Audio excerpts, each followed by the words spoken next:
Well, hello, I'm Taryn Deaton. I'm a principal with Thread Strategies, and I'm here with my colleague and good friend, Tracy Shaw, who's also a principal with Thread. And we really appreciate you joining us today for this Threading It Together, which is our part of our training to help folks to understand some best practices, some tips and tricks as it relates to nonprofit fundraising. And today we're really focused on how do you close out your year-end campaigns, although this is a relevant topic of conversation to any fundraising campaign that you're doing. But we're going to talk today about, should you do a campaign wrap-up report? And the short answer is yes, you should. It should be a vital part of your campaign planning from the very beginning. And even if it's simple, even if it's just a short document that you start with to wrap up your campaign, it's extremely important for you to do it. And so we're going to talk through, Tracy's going to talk us through how, what should be included in a campaign report and get us going. So Trace, let's talk about it. Let's do it.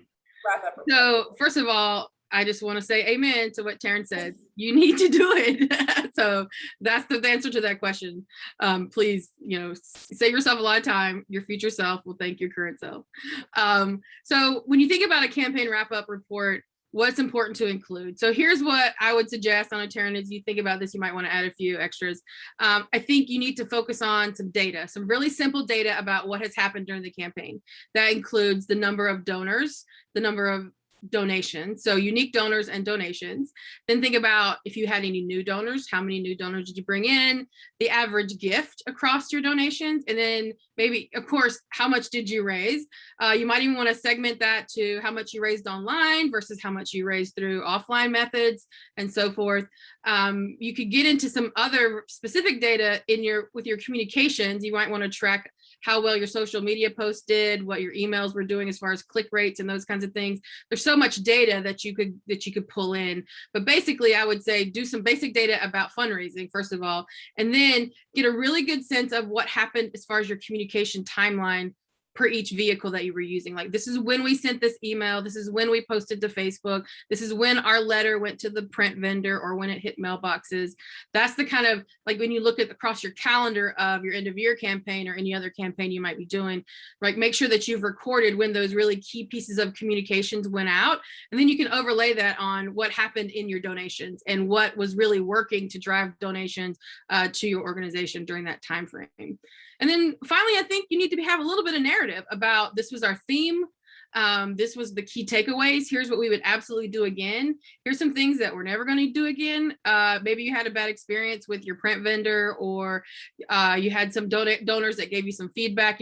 That's the kind of information that you would want to include in the report, just so that, again, like Taryn said, you won't necessarily remember, but it's also helpful in the moment to get some clarity from you, from the other people on your team about what happened, what was great, and what we could improve on. So I think that, in my mind, those are probably the most basic things to include. Taryn, would you include anything else? No, I think that's really great, and I think you can be as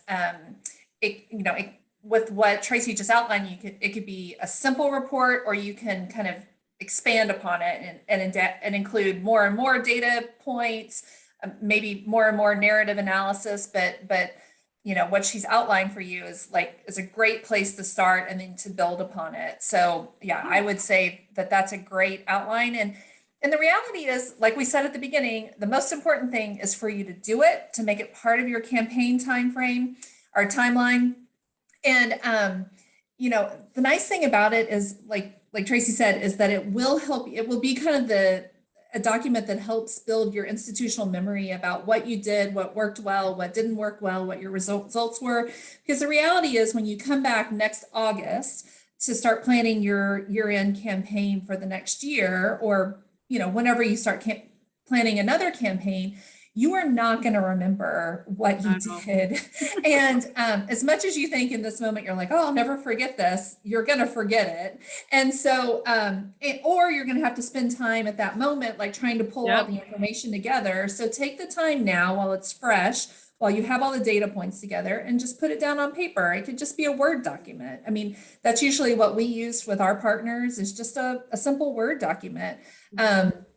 and it makes it so much easier to be able to come back when you're ready to do your planning and just read through a 3-page document about what you did, what worked well, what didn't work well, and then move forward. So that would be our kind of our best thinking on wrap-up reports. Absolutely. Bottom line is do it. That's right. Just do it. Just do it. Words Not of Nike. complicated. Do it. Yeah, just keep it simple and do it. So, all right. Well, Trace, you want to close us out? Absolutely. So first of all, thanks, Taryn, for having this conversation with me. This is one of the most important things I think that we can share with our audience, is that they should do these kinds of reports. It'll make you better fundraisers. Absolutely. But we really appreciate the time you spent with us today watching this Threading It Together video. We hope you found it to be helpful, a little bit entertaining. We have more on the topic of end of year fundraising, as you'll see in our YouTube channel. We hope you come back often and check for any new videos. We also encourage, if you liked it, to subscribe to our YouTube channel, and please share it with other fundraising colleagues or on your social media. We'd really appreciate that as well. And of course, we encourage you to reach out to us directly here at Thread Strategies. If you have other questions about fundraising, we are happy to take your call and chat with you about what you're going through as a fundraiser and what you might need as far as support. So please, our contact information, don't hesitate to look at our website, threadstrategies.com. You can find our contact information there. Again, we're grateful for your time. We thank you so much, and happy fundraising.